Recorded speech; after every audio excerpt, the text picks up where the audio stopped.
Hello everyone, my name is Honey at bagong gising na naman ako, no? Nakita mo naman, oily ang skin ko at walang lipstick. Okay, pag-usapan natin kung swerte ka ba? Kung suswertihin ka ba? Sino ang mga taong nakapalibot sa'yo? Sila ba yung mga taong palaasa, palahingi, demanding pa kung manghingi, no? Reklamador pa, pag binigyan mo, magrereklamo pa.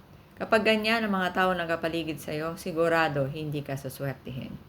Kaya dapat maging mapamili tayo sa mga taong pakikisamahan natin.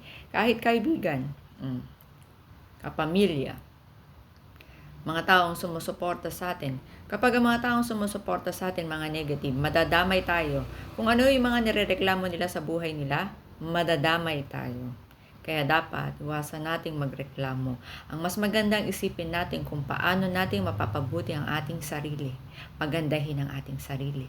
Hindi sa hingi, kundi sa ating pinaghihirapan, no?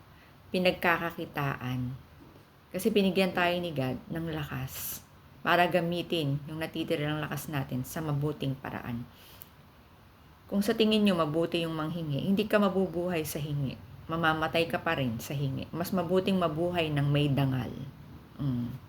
Diba? Mas maganda yung ganun.